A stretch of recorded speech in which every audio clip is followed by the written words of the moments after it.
I've been thinking a lot lately about how easy it is to misjudge people, how we're wired to label others in an instant. And the one label that seems to cut the deepest is fool. No one wants to be called that. It stings in a way that feels personal, like an insult to your very worth. But here's the weird part I've come to realize. There's something strangely powerful about the figure of the fool, not the one who's truly lost or destructive, but the one who allows themselves to look naive on the outside, while quietly understanding far more than they show. I used to run from that label. I'd do everything I could to prove I was smart, capable, on top of things. If someone questioned me or made me feel underestimated, it would spark this fire in my chest, this need to correct, to explain, to show them who they were dealing with. Looking back, I realize it was never really about them.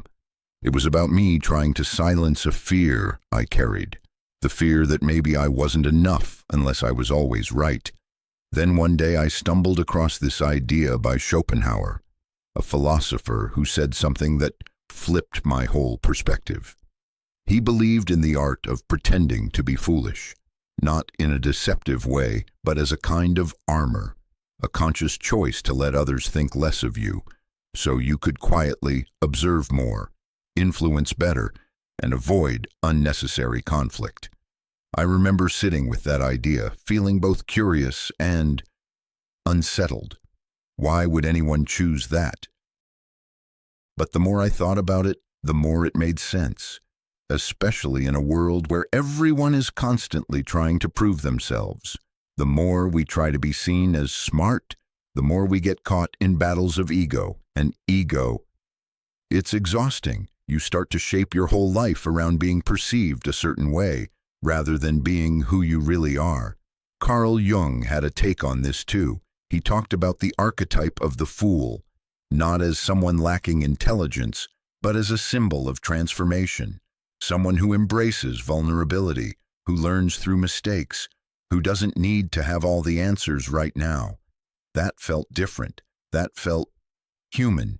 It reminded me that maybe there's wisdom in not knowing, or at least in not needing to prove that you do. When I look back at some of the most grounded people I've known, they all had something in common. They didn't talk much about what they knew. They didn't interrupt to correct. They didn't throw around clever phrases to show off. But when they spoke, you listened. Because there was substance there, something deeper than just intellect. There was presence. I think that's what this fool archetype really points to.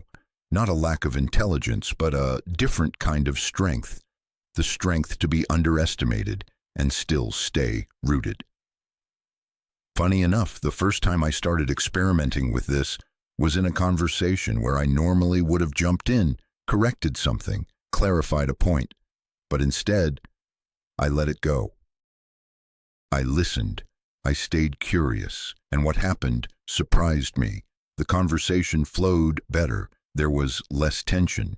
The person I was with relaxed, and somewhere in all that, I didn't feel smaller for staying quiet. I felt bigger, like I'd made space for something more meaningful. That experience made me reflect even more. How many times had I missed out on connection because I was too busy trying to be the smartest one in the room? How many arguments, how many strained relationships could have been softened by letting go of that need to be right? There's a freedom in not needing to dominate, a quiet power in holding your truth without having to flash it around like a badge. And maybe that's what Schopenhauer was getting at. Maybe it's not really about pretending to be a fool. Maybe it's about being okay with not always being seen, being okay with letting others have the spotlight, the final word, the illusion of superiority, while you walk away with your peace. I'm not saying this is easy. It still stings sometimes when someone brushes me off or talks down to me. But instead of reacting from that old place of defensiveness, I try to pause.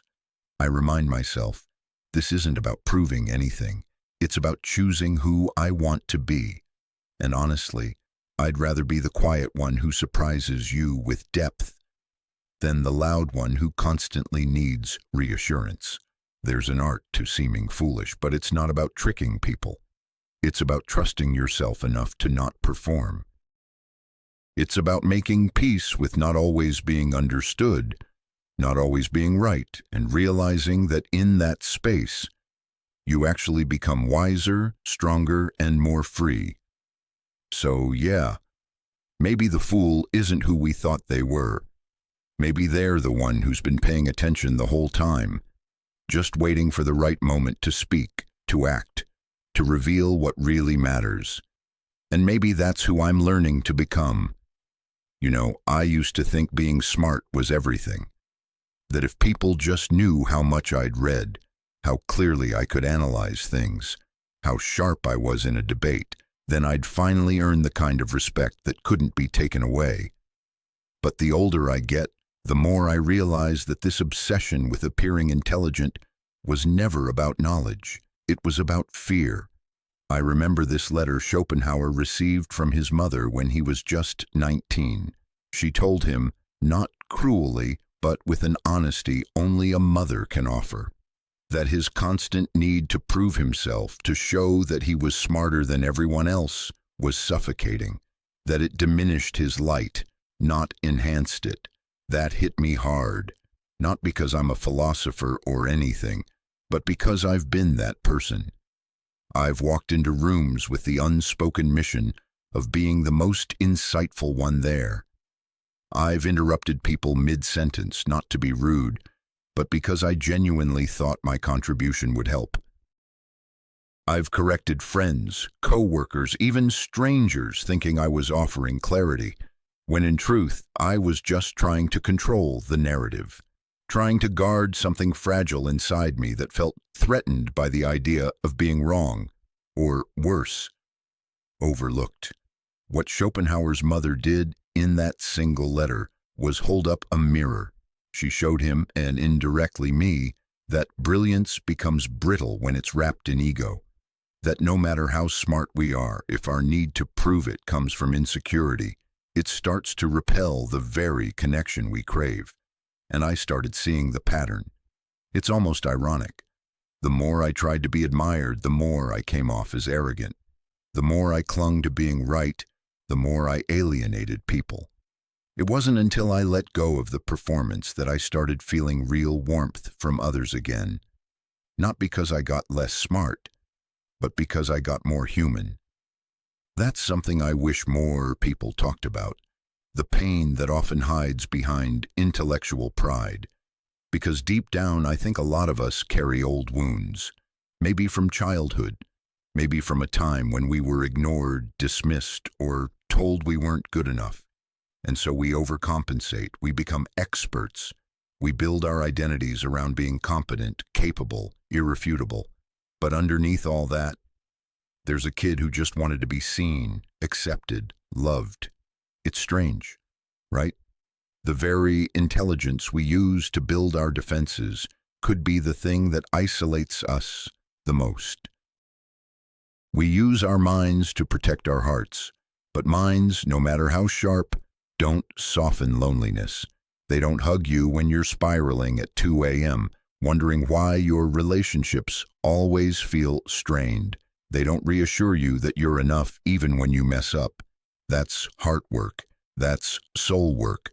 I've had to unlearn so much, to catch myself when I feel that pull to interject, to one-up, to correct someone for the sake of proving I know better, not because it's wrong to share knowledge, but because I now ask myself, what's driving this? Is it love? Or is it fear? And here's where Jung's work really helped me.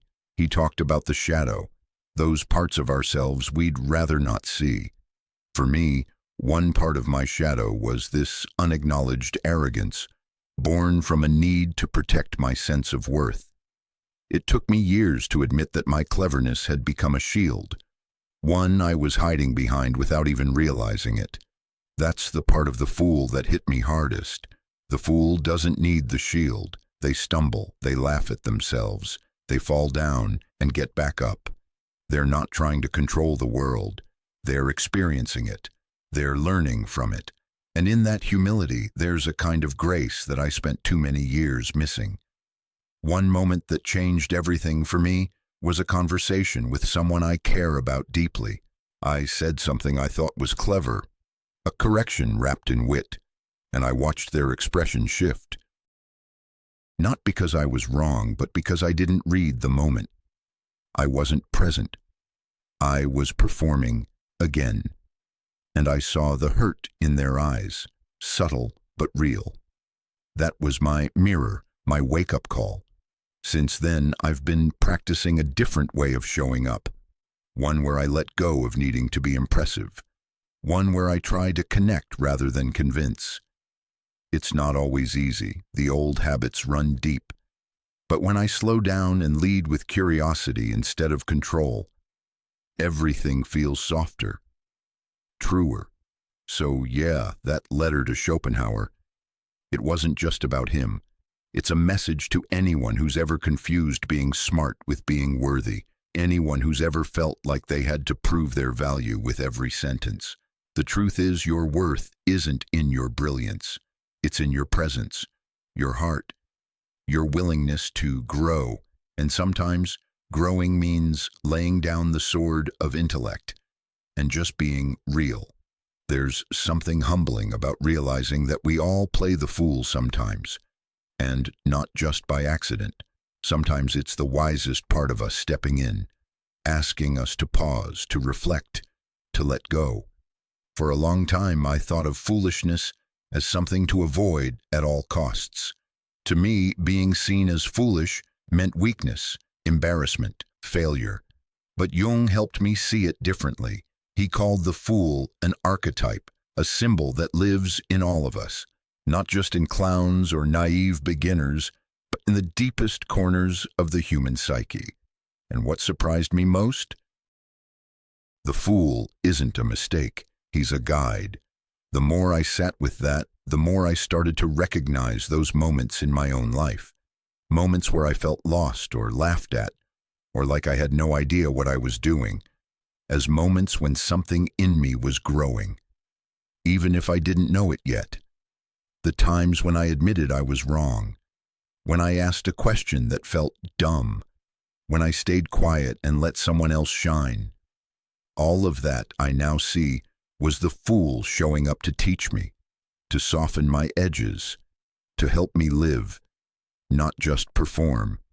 Jung said the fool embraces vulnerability. That resonated with me more than I expected. Vulnerability used to terrify me. I thought it meant exposure, danger, shame. But the truth is, the people who've impacted me most weren't the ones who had it all together. They were the ones who let me see their cracks, their confusion, their humanity. They were brave enough to not know. I think we underestimate what a gift that is. Not knowing. There's freedom in it. It breaks the illusion that we're supposed to have all the answers. And when that illusion falls away, something beautiful happens. We start to connect, not from a place of control, but from a place of truth. I had a friend once, one of those rare people who could sit with silence and make it feel full. One day I asked him how he stayed so grounded when everyone else was trying to prove themselves. He smiled and said, "I'd rather look like a fool than become a slave to my own ego." I didn't get it then, but I do now. Sometimes what we call foolishness is really just someone choosing to step out of the race, to stop performing, to live slower, softer, with more presence. They're not trying to win, they're trying to see, and that takes a different kind of courage. What's funny is how often the fool is misunderstood. People look at them and assume they're weak, simple, oblivious. But in reality, it takes strength to not defend yourself, to be misjudged and not lash out, to let someone else feel smart, feel right, even when you see the bigger picture. That's not stupidity, that's restraint, that's wisdom wrapped in humility. I've started calling it quiet intelligence. It's not loud, not showy, but it listens, it watches, it waits, and when it speaks with depth. There's a gentleness to it that I've come to admire more than any sharp remark or witty comeback. There's this scene that plays in my mind sometimes. I'm standing in a group. Someone makes a snide comment, maybe trying to provoke. The old me would have jumped in, quick with a retort, ready to reclaim the upper hand. But the new me just smiles slightly, lets the moment pass, and stays rooted. Not because I didn't have something to say, but because I didn't need to say it. It's not about silencing yourself. It's about choosing when to speak from your center, not from your ego. That's the fool's gift. He doesn't react. He responds. And sometimes his response is silence. This shift didn't happen overnight. It came from countless small moments of discomfort, reflection, and choosing to see myself differently. I began to notice how often I moved from fear of being wrong, of being irrelevant, of not being seen. And every time I caught myself in that pattern, I asked, what would happen if I just let myself be? No defense, no performance, just me, as I am. The answer, people leaned in, not always, but often. They opened up. They trusted me more, not because I impressed them, but because I made space for them. And that space, that presence, it's what I was craving all along. Not admiration, connection. That's what the fool teaches, I think. That there's more wisdom in not knowing than in pretending you do. That vulnerability isn't a flaw, it's the path. And that sometimes the most powerful thing you can do is let go of the need to appear powerful. So now, when I feel that old tension rise, that urge to prove, to dominate, to correct, I take a breath and remember, it's okay to not know. It's okay to be quiet. It's okay to be the fool, because in that space, I'm not performing anymore. I'm living. There's this feeling, almost a panic, that creeps in when someone makes you feel small, like you don't know what you're talking about. You feel it in your chest, tight and hot. The urge to jump in, defend yourself, prove them wrong. I know that feeling all too well. It's like a reflex, automatic, even if the moment doesn't call for it. What I didn't realize for a long time was that this wasn't about the moment at all. It was about something older, something deeper. Jung talks about how we're often ruled by the parts of ourselves we haven't made conscious. The shadow. And one of the biggest shadows many of us carry is the fear of seeming foolish. It sounds small, even silly, but it's not. That fear, it shapes lives. I've watched people, good people, shape entire personalities around avoiding that label. They hide behind sarcasm, polish their language, over-prepare for everything, or retreat into silence so no one sees them slip. I used to be one of them. My fear of looking dumb would keep me up at night, replaying conversations, dissecting everything I said, wondering if I sounded smart enough, insightful enough, together enough. And here's the cruel twist. The more you try to not look like a fool, the more disconnected you become from others, from your spontaneity, from yourself. There's a term I came across once, sugrophobia, the irrational fear of being perceived as stupid or deceived. It hit me like a brick, because that fear, it was running my life in subtle ways.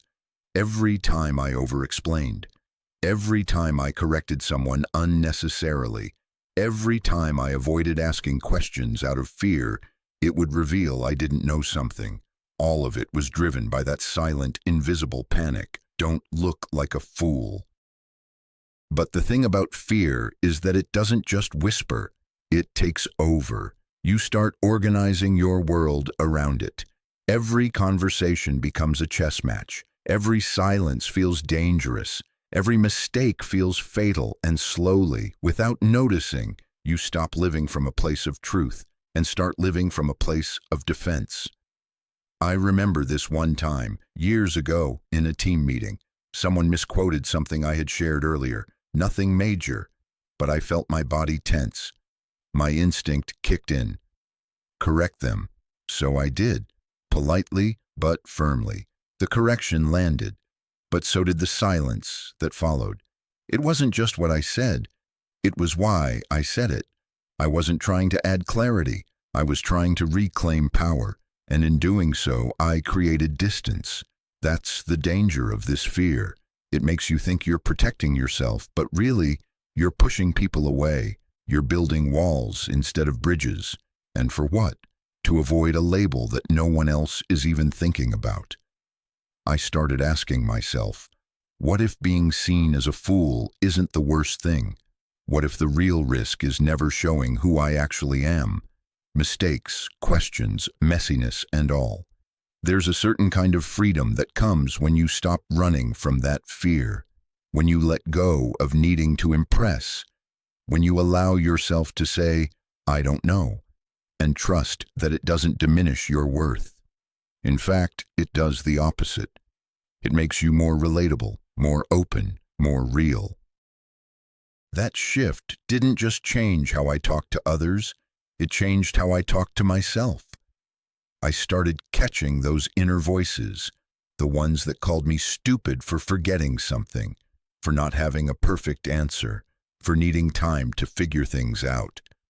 And instead of fighting back with shame or pride, I'd pause and say, it's okay, you're learning. That simple phrase, you're learning, has softened so many moments, because that's all life really is, a long, messy, glorious process of learning. And the fool, the one we've all tried so hard not to be, that fool is the one who's willing to learn, willing to stumble, willing to ask the question everyone's too scared to ask. I'm not saying the fear disappears completely. It still shows up, especially in moments when I feel exposed or judged. But now, instead of letting it drive me, I greet it like an old acquaintance. I recognize it for what it is, a signal that I care, a reminder that I want to be understood. And then I choose differently. I choose honesty over armor, connection over performance, growth over perfection. And yeah, sometimes that means being the fool in the room. But you know what? I'd rather be the fool who's learning, growing, connecting, than the expert who's isolated, exhausted, and afraid of slipping. Because in the end, it's not the label that matters, it's the life you live beneath it. You know what really changed the game for me? Silence, not the awkward kind. Not the silence that feels like a punishment or avoidance. I'm talking about the kind of silence that feels full, that's rooted in patience, in self-trust, the kind that lets you breathe before reacting, that holds space instead of rushing to fill it. I used to fear silence. I felt like if I wasn't speaking, offering insight, sharing an idea, proving my relevance, then I was invisible, replaceable. Like silence meant I had nothing to offer. But that fear, it came from a place I hadn't yet healed, a place where I thought my worth was in what I did, not who I was. Schopenhauer said something once, that true wisdom is knowing when to speak and when to hold your tongue. At first, I heard that and thought, yeah, classic philosopher thing to say. But I didn't really get it until I tried it. Until I had to bite back 100 well-crafted responses in conversations, just to observe what happened when I didn't need to be right. At first, it felt like shrinking, like I was disappearing into the background. But slowly, something else started to emerge. I began to notice things, the way people moved, how their voice changed when they felt nervous or proud or hurt. I saw how often people weren't looking for advice. They just wanted to be heard. And all this time I had been so busy offering answers that I missed the question behind their words. There's a kind of strength that comes from not reacting. It's quiet, yes, but it's steady, grounded. You stop being pulled into every storm, every ego tug of war. Instead, you become the one who can stand in the middle of the chaos and still breathe deeply. It's wild how many relationships have softened since I started practicing that kind of presence. Not because I changed who I was, but because I stopped trying to prove who I was. I gave up on winning conversations. I let go of being the fixer, the knower, the expert. And what showed up in that space was something I'd been craving for years: peace. It's not that I've become passive, it's that I've become selective. There's a difference between silence born from fear and silence chosen from strength. And that's where the fool archetype really started to guide me. The fool doesn't need to dominate. He doesn't force understanding. He allows things to unfold. He listens. He learns. And when he speaks, it's with a clarity that doesn't need to shout to be heard. There was a conversation not long ago, a tense one, where someone was clearly projecting their frustration onto me. I could feel the urge rise inside me, ready to explain, to defend, to dismantle their logic, but instead, I just listened. Fully. I breathed. I said little. And somewhere in that quiet, something softened between us. The tension didn't explode, it melted, not because I won, but because I didn't fight. And it struck me. Maybe power doesn't come from pushing. Maybe it comes from knowing you could and choosing not to. That's something I see so rarely, especially in a world that rewards volume, visibility, and instant opinions. We're all encouraged to have something to say, to be quick with a clapback, to own the moment. But sometimes owning the moment means surrendering it, letting it pass, letting someone else feel seen instead. It's not glamorous, it's not dramatic, but it's real, it's human, and it builds trust in a way cleverness never could. I still speak my truth, but now I ask myself before I do, is this coming from my heart or my ego? Am I speaking to connect or to control? Those questions have saved me more times than I can count. They've helped me leave space for others. They've helped me leave space for myself. Because silence, I've learned, is not empty. It's a container, and what you place in it, or don't, says everything about what you value. So now, when I sit across from someone, whether it's a friend, a stranger, or even someone who's pressing every button I've got, I try to hold that silence like a gift. I listen not just for their words, but for the heartbeat beneath them. And I've found that sometimes the most healing thing you can offer isn't a brilliant response. It's presence. That's what the fool understands. That not everything needs a reaction. That real influence isn't loud. It's steady, subtle, unshakable. And maybe, just maybe, that kind of quiet is the loudest truth of all. There's something beautiful that happens when you stop trying to impress people. I don't mean giving up or becoming invisible. I mean stepping out of the performance, letting go of that tight grip we have on being seen a certain way, the polished version, the together version, the one who always has the right answer, the clever remark, the wise advice. What I've started to understand is that real influence, the kind that lasts, that sinks into people's hearts, doesn't come from being the smartest or the loudest in the room. It comes from humility, from being real, from caring more about connection than about control. I used to think I had to lead with strength, that if I wanted to earn people's respect, I had to have the sharpest mind, the most refined insights. But all that ever really did was build distance. People admired me, sure, but they didn't always trust me, not in the way that matters, because admiration can be cold. But trust is warm. It's earned through presence, not performance. There was this moment not long ago where I was in a conversation with someone I love. They were hurting, trying to open up about something personal, and my instinct kicked in. Fix it. Offer a perspective. Give insight. Show them how I understood. But halfway through my sentence, I saw it in their eyes. I was taking up space when what they really needed was for me to hold space. So I stopped. I took a breath and I said, "You don't need my opinion right now. You just need someone to sit with you in it." And that moment, that choice to not say more, changed everything. They softened. They exhaled, and in that silence, they opened up in a way they hadn't before. That's when it really clicked for me. Being helpful isn't always about saying the right thing. Sometimes it's about getting out of the way, letting someone feel safe in their own process, not overshadowed, not redirected, just held. That kind of humility, the kind Schopenhauer talked about, the kind that chooses not to dominate even when it could, is radical. Especially today, when so many of us are conditioned to fight for space, to prove our value through constant output. But what if value isn't something you prove at all? What if it's something you embody quietly, consistently, with compassion? That's the art of influence that moves me now. Not power over people, but power with people. Creating a space where others feel stronger, not smaller, because you're in it.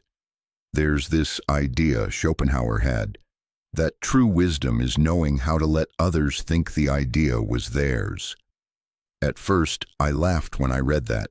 It felt manipulative, but the more I lived with it, the more I saw the kindness in it. It's not about tricking people, it's about honoring their dignity, about not needing the credit, about valuing the outcome more than the applause. I started practicing it, in conversations and collaborations. I'd plant a seed gently, and if it grew in someone else's words, I didn't rush to point out that it was mine. I let them own it, and you know what? It worked. Not just in a strategic sense. It deepened trust. It created harmony. Because here's the thing. People don't want to be led by those who make them feel small. They want to feel empowered, seen, respected. And nothing builds respect like humility. It's why I've stopped correcting people so quickly, stopped rushing in with better ideas. Not because I don't have them, but because I've learned that timing matters, that people open up more when they feel safe, not when they feel outmatched. This isn't about playing small, it's about playing wise. It's about seeing the long game of connection over the short win of ego. And the fool, he gets that. He doesn't need to be the hero in every conversation. He doesn't need to win the argument, land the quote, or outshine anyone. He's not in it for the performance. He's in it for the presence, for the US, not the me. That's what I want now. Conversations where no one's competing. Relationships where we both get to shine. Moments where I can step back and in doing so, lift someone else up. I used to think dignity was earned through being impressive. But now I believe it's earned through empathy, through grace, through knowing when to step forward and when to step aside. It's counterintuitive, I know, especially in a world that rewards self-promotion. But the truth is, the people who leave the deepest imprint on our hearts aren't the ones who dazzled us. They're the ones who made us feel seen. That's what I strive for now. Not to be admired from a distance, but to be remembered up close. For the way I listened, for the way I honored someone's process, for the way I left space for others to feel like they mattered. Because in the end, real influence doesn't echo through applause. It echoes through lives you helped shape, quietly, gently, and with love. There's a question I come back to often. What if I stopped trying to be good enough and just accepted that I already am? It sounds simple, but it took me years to even get close to living it. I spent so much of my life trying to earn approval, trying to be seen in the right way, competent, reliable, smart, put together, the version of me I thought would finally silence that quiet fear inside. What if I'm not enough? And here's the painful truth I had to face. No amount of validation ever fixed that fear.